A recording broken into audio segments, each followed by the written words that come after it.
Hallelujah, praise the Lord. सभी को जय मसीह की। परमेश्वर महान है। तो परमेश्वर ने जैसे आज का दिन दिखाया, आज एक वचन के द्वारा मैं आपको कुछ बताना चाहती हूँ जो परमेश्वर के वचन में लिखा है। ये वचन जो है, आज का जो वचन है बहुत इंपॉर्टेंट है, तो आप सभी ध्यान से सुनिए कि क्या वचन में परमेश्वर कह रहे हैं। तो ये जो वचन है, ये पहला पत्रस उसका दूसरा अध्याय, उसका दूसरा वचन है। पहला पत्रस दूसरा अध्याय, उसका दूसरा वचन। ये वचन इस तरह से कहता है, मैं पढ़ रही हूँ, सभी ध्यान से सुनिए। नए जन्मे हुए बच्चों के समान निर्मल आत्मिक दूध की लालसा करो, ताकि उसके द्वारा उद्धार पाने के लिए बढ़ते जाओ। एक्चुअली में हिंदी में थोड़ा सा ट्रांसलेशन, हिंदी में बहुत कुछ गलत कर देते हैं वो लोग, कुछ एक्स्ट्रा ऐड कर देते हैं। बट इंग्लिश में अगर आप पढ़ोगे तो यहाँ पे लिखा है, as newborn babes desire the pure milk of the word that you may grow thereby. मतलब मैं आपको समझाती हूँ कि यहाँ पर इसका मतलब क्या और क्यों पतरस ने ऐसा कहा। पतरस यहाँ पर क्यों ऐसा कह रहा है कि नए जन्मे हुए बच्चों के समान प्योर मिल्क यानी पवित्र दूध, शुद्ध दूध की लालसा करो, जो कि परमेश्वर का वचन है, ताकि उसके द्वारा तुम बढ़ते जाओ। क्यों पतरस यहाँ पर ऐसा कह रहा है, हम ये सीखने जा रहे हैं। देखिए, कई बार ऐसा होता है जब हम मसीह में आते हैं, जब हमने प्रभु को ग्रहण किया, तो हमारी ऐसी मेंटालिटी है। हो सकता है आप में से कईयों को कुछ बीमारी रही होगी, किसी ने आपको सुसमाचार दिया कि आप कलीसिया में चलिए, प्रार्थना करिए, आप ठीक हो जाओगे। किसी का फाइनेंस का प्रॉब्लम रहता है तो आप कलीसिया में चलिए, तो आपके पैसे की तंगी जो है दूर हो जाएगी। इस तरह से अलग अलग रीति से हम प्रभु में आते हैं। हालेलुया। अलग अलग हमारी गवाहियाँ होती हैं, हम अलग अलग अपनी परेशानियों को लेकर आते हैं। तो जब हम प्रभु में आते हैं, हमें लगता है कि प्रभु में आने के बाद हम जब प्रभु में आ जाते हैं तो परमेश्वर हमको आशीष देते हैं, हम आशीष पाते हैं, हम अपने पूरी ज़िंदगी आशीषित रहते हैं। हमें पैसे की आशीष होती है, हमें घर की आशीष मिलती है, हमें चंगाइयाँ मिलती है। ये सारी चीज़ें हमारी मेंटालिटी रहती है। हालेलुया। लेकिन यहाँ पे पौलुस कह रहा है कि नए जन्मे हुए बच्चों के समान, पतरस कह रहा है। तो पतरस यहाँ पे किससे बात कर रहा है? कौन है ये नए जन्मे हुए बच्चे? हालेलुया। और किस तरह के दूध की उनको लालसा करनी है? हालेलुया। Thank you Jesus. तो जैसे कि मैंने आपसे कहा कि जब आप प्रभु में आते हैं तो आप यही सोच कर आते हैं कि हम प्रार्थना में जाएंगे तो हमारी ये समस्या हल हो जाएगी। लेकिन आपको नहीं पता कि ये आप जब प्रभु में आते हैं तो कुछ बहुत बड़ा आपके साथ होता है। हालेलुया। कुछ बहुत बड़ी बात आपके साथ होती है आत्मा में, जो आपको समझ में नहीं आता। और इसी कारण से हम मसीहत को समझ नहीं पाते कि मसीह में आना यानी प्रभु यीशु को ग्रहण करना अपने उद्धारकर्ता के रूप में असल में क्या है। हालेलुया। Thank you Jesus. देखिए, जब आप प्रभु यीशु मसीह को ग्रहण करते हो उद्धारकर्ता के रूप में, उसी वक्त आप जो है वो परमेश्वर के पुत्र बन जाते हो। हालेलुया। अब आप कहोगे कि मैंने तो कभी नहीं सोचा कि मैं परमेश्वर का पुत्र बनूं, या मैंने नहीं मांगा, मैं तो बस आया था कि मेरी ये समस्या प्रभु में चली जाए। आपके कहने या न कहने से कुछ नहीं होता है। देखिए, आपने जैसे ही यीशु को अपना उद्धारकर्ता करके ग्रहण किया, आपको परमेश्वर ने अपना पुत्र बना दिया। ये कहाँ पर लिखा है? यूहन्ना की किताब में पहला अध्याय, उसका 12 वचन। यूहन्ना 1:12 में पढ़ रही हूँ, ध्यान से सुनिए, बहुत ही सामर्थी वचन है। परंतु जितनों ने उसे ग्रहण किया, उसने उन्हें परमेश्वर की संतान होने का अधिकार दिया, अर्थात उन्हें जो उसके नाम पर विश्वास रखते हैं। ये किसके बारे में कह रहा है? जितनों ने उसे ग्रहण किया। किसे ग्रहण किया? यीशु मसीह को ग्रहण किया।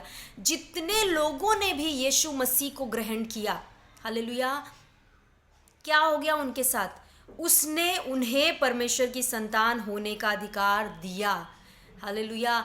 जिस लोगों ने यीशु मसीह को अपना प्रभु करके, उद्धारकर्ता करके ग्रहण किया, उन लोगों को परमेश्वर ने अपना बेटा होने का अधिकार दे दिया। हालेलुया। Thank you Jesus.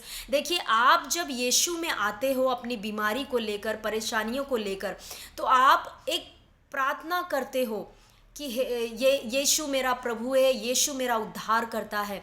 आपको लगता है मैं ऐसा बोलूँगा मैं चंगा हो जाऊँगा, छुटकारा पाऊँगा, बस यही आपके माइंड में रहता है। लेकिन देखिए, बिहाइंड द सीन परमेश्वर कितना बड़ा चीज़ आपके साथ करते हैं कि आपको अपना बेटा बना लेते हैं। हालेलुया। इस वचन के अनुसार आपको पता भी नहीं चलता है। हालेलुया। जैसे ही आप यीशु को प्रभु करके ग्रहण करते हो, आप कौन बन जाते हो? यूहन्ना 1:12 के अनुसार आप परमेश्वर के बेटे बन जाते हो। हालेलुया। Thank you Jesus. अब आप परमेश्वर के बेटे बन जाते हो। इसी यूहन्ना 3 अध्याय में यीशु मसीह कहते हैं कि जब तक मैं पढ़ रही हूँ आपसे वचन आपके लिए, आप ध्यान से सुनिए। यूहन्ना 3:3, यीशु ने उसको उत्तर दिया, मैं तुझसे सच सच कहता हूँ, यदि कोई नए सिरे से न जन्मे तो परमेश्वर का राज्य देख नहीं सकता। यूहन्ना 3 अध्याय में जब निकोदेमुस यीशु के पास आकर कुछ उनसे बातें करता, आप 3 अध्याय पढ़ सकते हो, तो 3 वचन में यीशु मसीह कहते हैं, मैं तुझसे सच सच कहता हूँ, जब तक कोई नए सिरे से जन्म ना ले वो परमेश्वर के राज्य में प्रवेश कर नहीं सकता। हालेलुया। Thank you Jesus. फिर उसी में 5वां वचन कहता है, यीशु ने उत्तर दिया, मैं तुझसे सच सच कहता हूँ, जब तक कोई मनुष्य जल और आत्मा से न जन्मे तो वह परमेश्वर के राज्य में प्रवेश नहीं कर सकता। 5वें वचन में यीशु ने कहा, जब तक कोई मनुष्य जल और आत्मा से न जन्मे वो परमेश्वर के राज्य में प्रवेश नहीं कर सकता। इसका मतलब क्या है प्रियो? इसका मतलब ये है कि जब आप अपनी समस्याओं, अपनी परेशानियों को लेकर यीशु मसीह को अपना प्रभु करके ग्रहण करते हो, तो आपको लगता है जैसे मैंने यीशु का नाम लिया, प्रार्थना करवाई, मैं ठीक हो गई, या मेरा ये प्रॉब्लम था चला गया। लेकिन आपको ये समझना है कि उसी वक्त आपका नया जन्म हो जाता है। आप आत्मा और जल से जन्म ले लेते हो, आप परमेश्वर के संतान बन जाते हो। और इसीलिए आपके जीवन में जैसे ही आप परमेश्वर के संतान बनते हो, आपके जीवन में वो चीज़ें दिखने लगती हैं, आपकी बीमारियां चली जाती हैं, आपकी समस्याएं चली जाती हैं। हालेलुया। Thank you Jesus. धन्यवाद यीशु। तो मैं कहना यही चाह रही हूँ कि आप तो सोच रहे हो कि मुझे किसी ने प्रभु के बारे में बताया, मैं अपनी बीमारी ठीक करने के लिए प्रभु में आ गई। लेकिन मैं आपसे कहना चाह रही हूँ कि इससे भी बहुत बड़ा कुछ आपके साथ हुआ जब आपने यीशु को अपना प्रभु करके ग्रहण किया।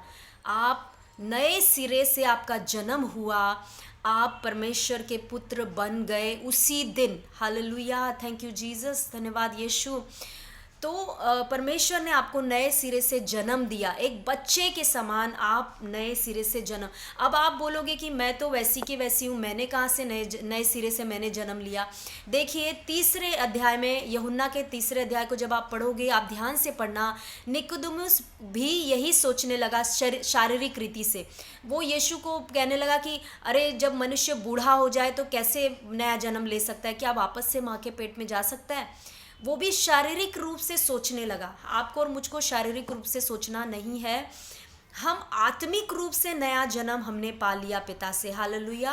आपको मालूम है ये जो शरीर आपको दिख रहा है, या आपका शरीर या किसी का भी शरीर ले लीजिए, ये शरीर नाशवान है। ये एक दिन इस दुनिया को छोड़कर ये शरीर ख़त्म हो जाएगा, और इसको या तो जो भी क्रिया करते हैं वो करेंगे, चाहे गाड़ देंगे, चाहे जला देंगे, जो भी करते हैं।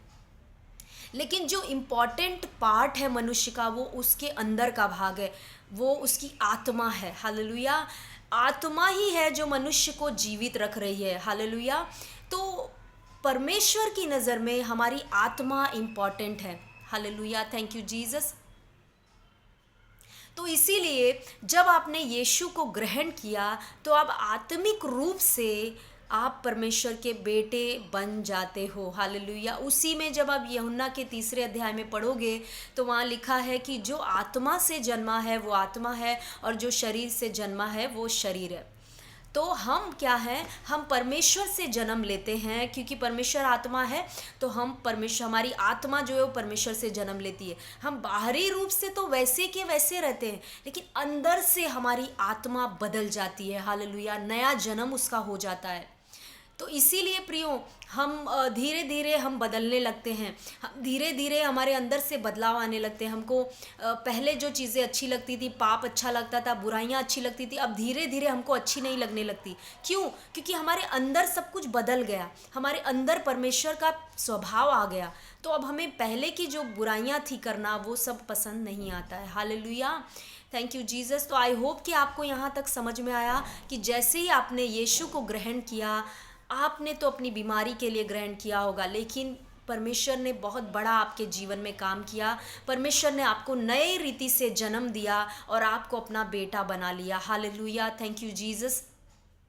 इसीलिए देखिए पतरस यहाँ पर दूसरे अध्याय दूसरे वचन में कह रहा है, नए जन्मे हुए बच्चों के समान। हालेलुया, आपने यीशु को ग्रहण किया तो आप एकदम आत्मा में एक नए जन्मे हुए बच्चे के समान हो गए, छोटे बच्चे के समान। अब आपको क्या करना है, देखिए यही सब चीज़ें हमें पता नहीं रहती, इसलिए हम पूरी ज़िंदगी अपनी गड़बड़ी में बिता देते हैं मसीही जीवन। हालेलुया, हमको लगता है जब हम एक बार प्रभु में आते हैं तो हमको लगता है कि बस हम बैठेंगे, प्रभु प्रभु करेंगे, प्रभु मुझे ये आशीष दे दे, वो आशीष दे दे, हम रोएंगे, परमेश्वर देते जाएगा। नहीं, आप स्टार्टिंग में आपको मिल सकता है, लेकिन फिर बाद में परमेश्वर भी देना बंद करेंगे, क्योंकि परमेश्वर की एक इच्छा है कि आपने जैसे प्रभु को ग्रहण किया, आप उसके बेटे बन गए। अब एक जैसे छोटा बच्चा जन्म लेता है, आप आत्मा में वैसे जन्म ले चुके हो। अब आपको क्या करना है, परमेश्वर की इच्छा है अब कि आप क्या करो, नए जन्मे हुए बच्चों के समान प्योर मिल्क यानी आत्मिक दूध जो परमेश्वर का वचन है, उसकी लालसा करते जाओ और बढ़ते जाओ। परमेश्वर चाहते हैं कि आप बढ़ते जाओ आत्मा में। हालेलुया, क्योंकि जैसे जैसे आप आत्मा में बढ़ोगे, परमेश्वर ने आपके लिए बहुत कुछ रखा है। आप छोटी से छोटी चीज़ों में खुश रहना चाहते हो, आपको लगता है बस मुझे एक घर मिल जाए मैं खुश हो जाऊंगा, मुझे मेरी बीमारी चली जाए मैं खुश हो जाऊंगा।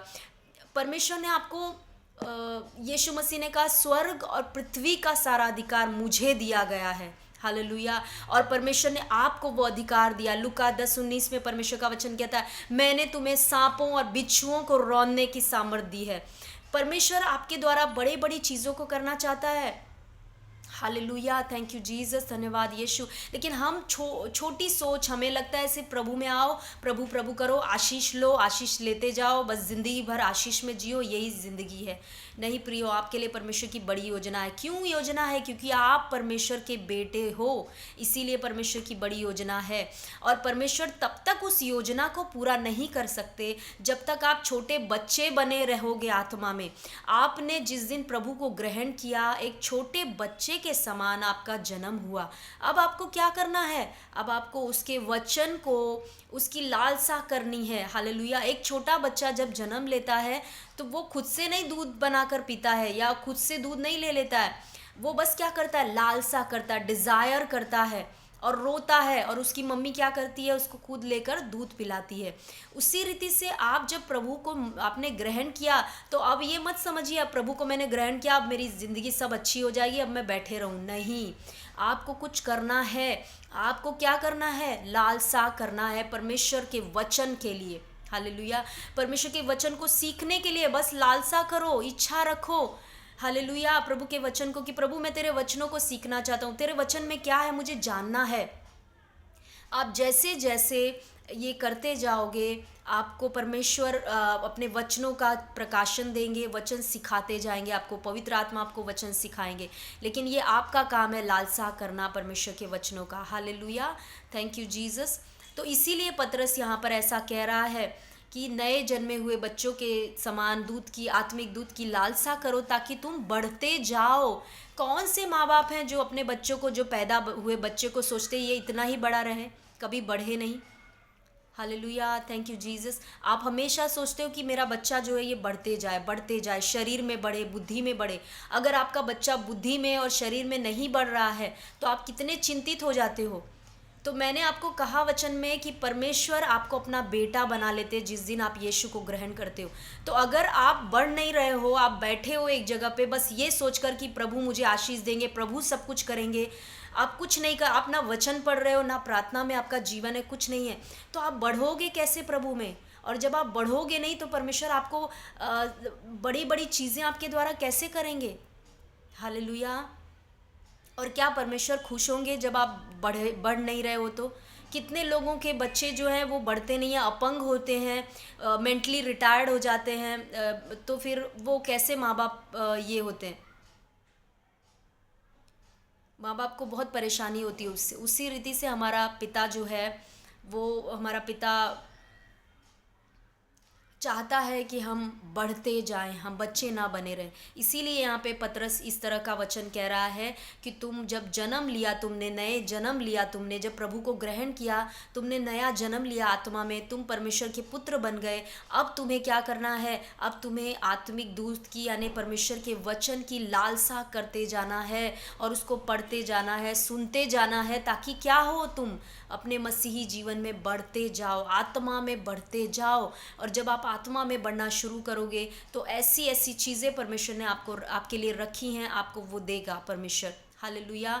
आप शायद से हो सकता है आप मांग रहे हो परमेश्वर से, मुझे बड़ी मिनिस्ट्री चाहिए, परमेश्वर मैं तेरी सेवा करना चाहता हूँ, या मैं दूसरों के काम आना चाहता हूँ। कुछ भी आप ले लो, आप मांग सकते हो, लेकिन परमेश्वर आपका, अभी आप छोटे बच्चे हो, आपको कैसे परमेश्वर दे सकता है? आप अपने छोटे बच्चों को 4 व्हीलर की चाबी नहीं दे सकते, बड़ी गाड़ी की चाबी नहीं दे सकते। क्यों नहीं देते हो आप? क्योंकि आपको मालूम है वो चला नहीं सकता, और चला भी देगा तो एक्सीडेंट कर देगा। उसी रीति से जब हम बच्चे बने रहते हैं, परमेश्वर हमें कोई बड़ा चीज़ हमारे द्वारा नहीं कर सकते। इसीलिए प्रियो, कई बार हम कुछ मांगते हैं, हमें नहीं मिलता है तो हम बहुत निराश भी हो जाते हैं, परमेश्वर को बुरा भला कहते हैं। लेकिन आपको ध्यान देना है, इसमें परमेश्वर की कोई गलती नहीं है, हमारी गलती कि हम बढ़ नहीं रहे उस लेवल पे। हमारा लेवल उस तरह का नहीं है जब हम वो चीज़ें पा सकें। क्योंकि अगर हमको परमेश्वर ने दे दिया और हम बच्चे हैं अभी आत्मा में, तो हम उन चीज़ों की वजह से हम अपने उद्धार को खो सकते हैं, हम परमेश्वर को भूल कर दुनियादारी में वापस जा सकते हैं। तो हमारी आत्मा का ये, हमारी प्राण का सवाल है। इसलिए परमेश्वर कई बार कई चीज़ों को रोके रखते हैं, वो इंतज़ार करते कि आप उस स्तर तक आप बढ़ो। इसीलिए प्रियो, मसीह जीवन यही जीवन है कि आपको, जब आप प्रभु को ग्रहण करते हो तो ये आप भ्रम में मत रहना, मैं प्रभु में आ गई, अब मुझे बस बैठना है, मुझे बस प्रभु सब कर देंगे। नहीं, आपको बैठना है, सही बात है, अब आपका जीवन आराम का जीवन है, लेकिन आपको कुछ करना है, आपको उसके वचनों की लालसा करना है, आपको प्रार्थना में रहना है परमेश्वर के साथ। देखिए, परमेश्वर हमारा, जब हमको उसने पुत्र बना लिया तो वो हमारा पिता बन गया, और यही सारी चीज़ें हम समझते नहीं हैं। तो पिता और पुत्र, मैं पुत्र हूँ उसका, हर जो भी अगर कोई हमारी बहनें भी हैं वो भी परमेश्वर का पुत्र ही हैं। तो मैं उसका पुत्र हूँ, वो मेरा पिता। अब पिता क्या चाहेगा अपने बच्चों से? एक रिश्ता गहरा चाहता है उसको, और कुछ आपसे नहीं चाहिए। वो चाहता है आपके साथ एक रिश्ता, आपके साथ गहरा रिश्ता चाहता है, और आपके साथ बैठना चाहता है। वो चाहता है आप बैठो उसके साथ, बातें करो, उसके वचनों को पढ़ो।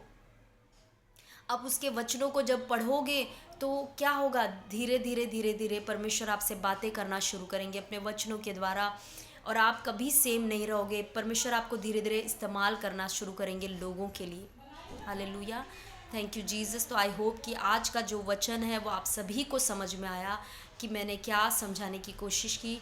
परमेश्वर आप सभी को इस वचन के द्वारा आशीष करें। वापस से हम मिलेंगे नए वचन के साथ, तब तक के लिए सभी को जय मसीह की आमीन।